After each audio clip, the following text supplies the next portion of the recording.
E aí, meu povo, beleza? Vamos nós aí, todo mundo junto para mais uma aula de geografia. Partiu capítulo 3, blocos econômicos, Europa e África. Pessoal, prazer falar com vocês novamente. Espero mais uma vez, com toda a força do meu coração, que vocês estejam bem, que esteja todo mundo resguardado, todo mundo em paz, tendo cuidado na vida, juízo, colocando a máscara ao sair de casa, tomando todo cuidado. Afinal, a gente quer voltar logo para as nossas aulas presenciais, se ver todo mundo junto na escola, nossos colegas, nossos amigos, nossos professores, enfim, voltar à nossa vida dita normal, né? Mas para isso a gente tem que perseverar nessa luta. Vamos vencer aí, né?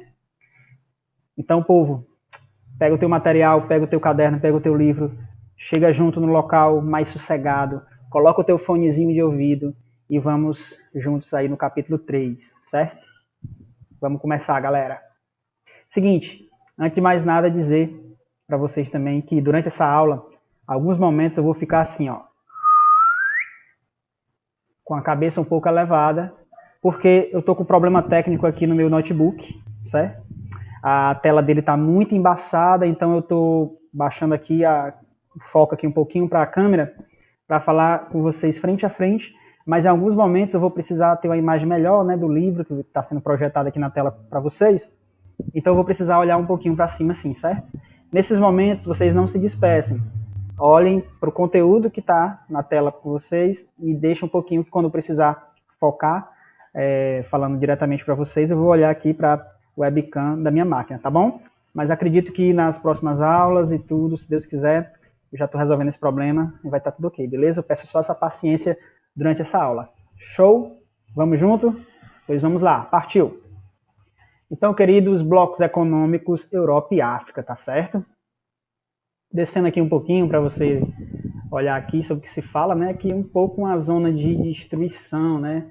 A gente tem aqui algumas cenas, fotos reais, né, da Segunda Guerra Mundial, na região da Polônia, no ano de 45 aí, beleza? Então, descendo aqui um pouquinho, né, aí já na África do Sul, né, se trata do apartheid, né, onde haviam ambientes próprios para negros, onde haviam ambientes próprios para brancos, né, o próprio governo fazia isso para uma tentativa aí de segregar a sociedade, né? Então, a gente vê isso. Então, fazendo uma comparação, subindo aqui mais um pouquinho, você tem Polônia, né, que foi o país-chave que no momento da Segunda Guerra Mundial, onde foi invadida a Polônia, aí foi declarada a guerra, o início aí, então, da Segunda Guerra Mundial, tá certo? Então, a gente tem conflitos, né? Seja um conflito de ordem mundial, no caso dessa guerra mundial, lembrando para você que a guerra mundial é aquela que tem que envolver a maior quantidade de países e não ficar apenas no continente só. Quando parte para outros continentes, aí já é considerado uma guerra mundial, ainda que não envolva todos os países diretamente, beleza? Pois show. E aqui a questão do apartheid na África do Sul, né, a gente tem aí a segregação, né, temos aí o preconceito, né, a sociedade um se dividindo em relação aos outros, certo? A gente vai falar sobre isso, vocês vão ver esse conteúdo novamente mais na frente, tá bom? Então, é isso. Vou só virar aqui um pouquinho a página, tá? Então, se a gente está falando, voltando aqui, é necessário, né? Sobre blocos econômicos da Europa e da África, e a gente tem esse cenário que a gente está vendo aqui, então a gente tem que compreender que a gente está falando de órgãos, no caso aqui, blocos econômicos, né? Como eu já falei para vocês algumas vezes. Grande parte dos conflitos do mundo, ao ocorrerem, tem como pano de fundo, né, dos motivos principais, as crises econômicas. O povo está preocupado com as crises econômicas, o povo está preocupado com a situação do seu país, então, para manter os seus lucros, manter os seus benefícios, né, que eles vão conseguindo aí ao longo do tempo, de um jeito ou de outro, eles são capazes, muitas vezes, o ser humano é capaz de entrar em grandes conflitos de proporção gigantesca aí, certo? E aí entra os blocos econômicos, que são quando os países vão se conectando entre si, vão criando parcerias ainda mais fortes para poder evitar que ambos os países possam ter novamente grandes crises econômicas e passar por problemas de ordem social severa, tá certo? Como no momento hoje nós estamos vivendo aí a questão da pandemia, onde você vê diariamente no noticiário o governo tanto do Brasil como de outros países, tentando tomar providências, observando, inclusive aqui no Brasil, né, mais a área financeira do que propriamente a vida, do que propriamente a saúde das pessoas. Então, muito cuidado. Eu sei que nós, vocês, estamos todos no mesmo barco, aí, na situação muito difícil, né, em relação à crise sanitária, à saúde das pessoas, né, muito risco, mas é nesse momento que a gente tem que ficar atento, porque governantes e outras pessoas da sociedade estão olhando aí para o lucro, né, estão olhando aí para, no momento como esse, mais sério, talvez, do nosso tempo, até aqui, né, muitas pessoas olhando o que vão lucrar, o que vão ganhar, né, em detrimento de salvar a vida das pessoas. Então, tudo isso tem total a ver com o tema dessa aula, onde você já viu aí cenas aí da terra arrasada, terra destruída aí na Polônia, e abaixo, segregação racial. Então, a gente vê o mundo, quase aquele tema que nós estudamos, né, no sentido da globalização, da Guerra Fria, né, a sociedade se separando, cada um puxando pelo seu lado de interesse. Então, surgem os blocos econômicos. Os blocos econômicos aqui que nós vamos estudar no capítulo 3, envolve bloco econômico da Europa e da África, tá bom? Então, por isso que essas imagens estão relacionadas ao tema, certo? Polônia, África do Sul, por exemplo. Passando aqui adiante. Então, toda vez que nós temos bloco econômico, toda vez que nós temos qualquer parceria em que os países estão objetivando se proteger economicamente, facilitar, forjar, né, políticas de interesse mútuos, para que ambos possam lucrar, para que ambos possam cuidar das suas necessidades econômicas e financeiras. Nós temos aí um bloco, né, econômico, nós temos aí uma parceria estratégica objetivando isso. E aqui a gente vai ver na nossa página 35, 5 pontos fundamentais que esses blocos estão objetivando, certo? Temos aqui, aí o professor vai subir um pouquinho a cabeça para olhar aqui, ó, na tela que está projetada na minha TV, mas vocês foquem no conteúdo que está do lado, tá bom? No conteúdo aqui, ó, do lado. Show? Então é isso. Primeiro ponto. Zona de preferência tarifária. Então, eles vão mirar nesse objetivo. A zona de preferência tarifária, as tarifas das mercadorias, né, são mais baixas quando você está presente num bloco, quando você faz parte de um bloco econômico, tá? Elas são mais baixas entre os países membros, né, do que os aplicados aos demais países. Quando o país faz um bloco econômico, significa dizer que ele não vai mais fazer negociações financeiras com nenhum bloco mais, com nenhum país, ele não pode abrir parceria com nenhum. Digamos que tem um bloco econômico Brasil e Argentina, né? Aí quer dizer que, por existir esse bloco, o Brasil e a Argentina não podem mais fazer negociações financeiras com o Paraguai, com o Uruguai, com o Chile, com Bolívia, com Venezuela, com o Vietnã, com a Hungria. Não tem nada a ver. Mas os países que estão associados nesse bloco econômico, os que fazem parte do bloco vão ter mais preferência. Vão ter mais facilidade, as tarifas, ó, a zona de preferência tarifária. Ponto 1. As tarifas das mercadorias são mais baixas. Os países membros. Mas os países que não são membros podem fazer negociações, mas não vão ter essa vantagem. Entenderam? Então, isso que implica a zona de preferência tarifária. Certo? Aí nesse ponto dá o exemplo da Associação Latino-Americana de Livre Comércio, a ALAD, quase Aladim, né? Mas é ALAD. Então essa associação latino-americana, ela favorece nesse sentido as tarifas para enviar, importar e exportar mercadorias para esses países são melhores, são mais baixas, entendeu? Então, a gente tem que ter muito em mente, Primeira Guerra Mundial, os impérios, os países com a política imperialista de controlar mais regiões, querer ser a maior potência, mais do que os outros, belly epic, né? Cada um querendo mostrar quem tem mais cultura, quem tem mais poder militar, econômico, né?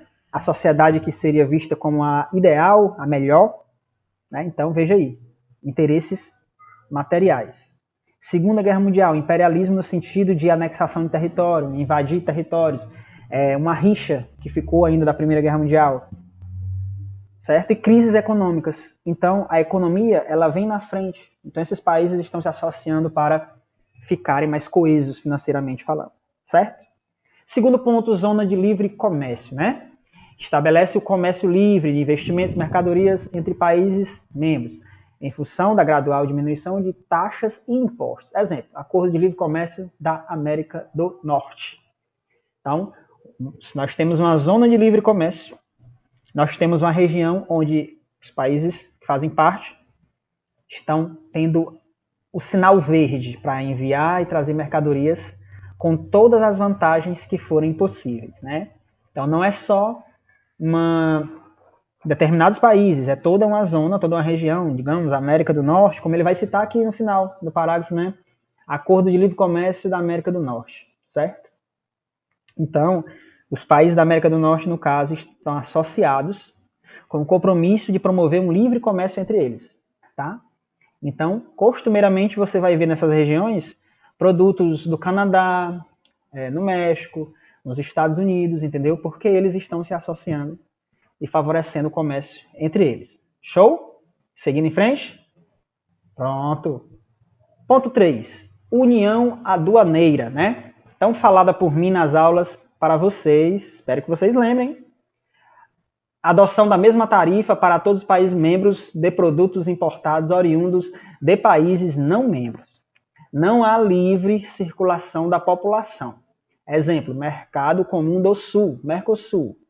Então, cada país que é membro vai adotar uma tarifa única para não haver desigualdade entre os membros dessa união. Onde tem a união aduaneira, a tarifa é igual para todos, certo?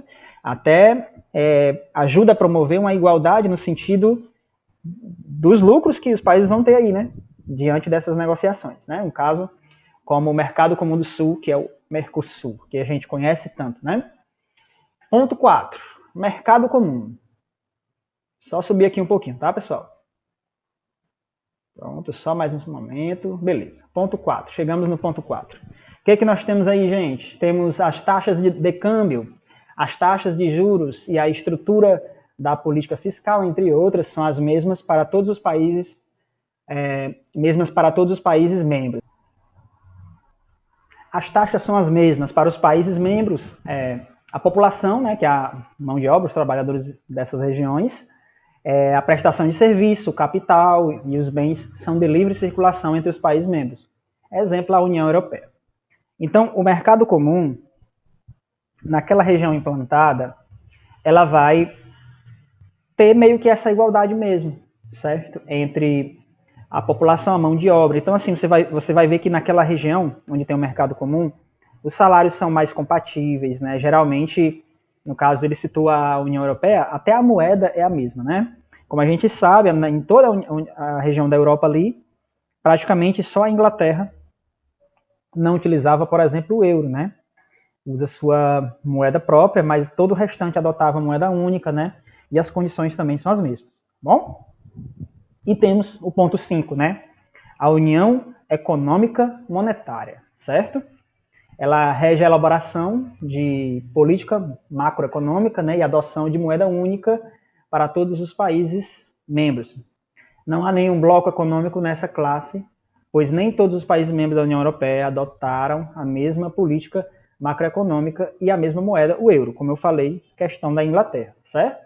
Então, vou subir aqui mais um pouquinho para poder destacar aqui já a União Europeia. Então, pessoal, chegando aqui na parte que fala da União Europeia, o livro ele vai trazer para a gente uma descrição histórica, certo? De como aconteceu, como foi formado o ano, né? Os países que inicialmente adotaram essa união, né? A União Europeia, esse bloco econômico, essa região econômica. E aí, você precisa nesse momento ler, certo? Esse material na íntegra para que você possa ir se familiarizando. Eu não posso seguir aqui a descrição para e passo, porque fica muita coisa, né? E aí a gente não tem o tempo devido para isso aqui. Eu vou avançar um. Chegando aqui na página 36, nos 3 últimos parágrafos, a gente tem um ponto que vai falar da importância da União Europeia, né, na economia mundial, onde que juntando todas as transações feitas, né, em relação à União Europeia, cobre até mesmo as transações que são feitas, comparando, né, com os Estados Unidos e com a China. Então, para você ver aí como que esse bloco ele é importante, como que a União Europeia é importante nesse contexto da economia mundial, certo? Aqui, pessoal, o texto vai começar a trazer umas descrições de alguns fatores curiosos aí sobre a União Europeia, né? O primeiro é a questão da taxa de desemprego, como a gente vai vendo aqui nessa planilha aqui, certo? A quantidade de países que a gente tem aqui e o desemprego em relação a homens e mulheres, certo? A taxa de desemprego. Lá embaixo vai falar sobre que à medida que a União Europeia ela é importante em relação às negociações financeiras feitas no mundo, né? Mas também ao passo que ela precisa de energia e ela não tem muitas matrizes energéticas renováveis, né? Fazendo com que ela precise buscar fora essa fonte de energia para as suas indústrias, né? Para produzir a sua riqueza. Então ela vai encontrar uma opção no petróleo, né? Então ela vai importar esse petróleo de fora para movimentar os seus países.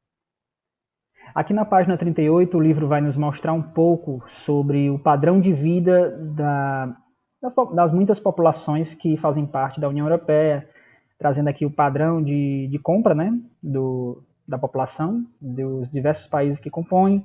Aqui também vai falar sobre o índice de desenvolvimento humano, né, em cada uma dessas regiões, e aí aqui o gráfico, né, uma planilha que traz, na verdade, a relação dos países por ordem, tá?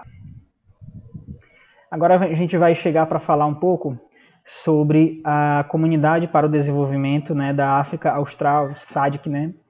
Então, pessoal, durante os anos 60 e 70, o continente africano foi palco de muitos conflitos, né, muito problemática no sentido da necessidade de muitas regiões se tornarem independentes, né? Então, isso fez com que a Organização da Unidade Africana, a OUA, tomasse a frente para contribuir para que esses países fossem libertados, né, e ficassem independentes, né? Então, nesse período, países como Moçambique, Zimbábue, Angola e Namíbia vieram a ter as suas independências reconhecidas, certo?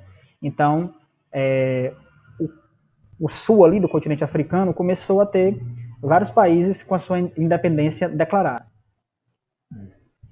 Como foi falado no início dessa aula, né, até mesmo a África do Sul passou por um problema seríssimo com a questão do apartheid, né, quando o próprio governo, né, declarou leis que segregavam os seus nacionais, né, a população do seu país. Então, muitos, por essa política nefasta, né, que aconteceu na África do Sul, tiveram que deixar o país ou até ser expulsos, né, do seu país natal para serem considerados não patrióticos, né? Pessoas sem nacionalidade. Então isso vai fazer com que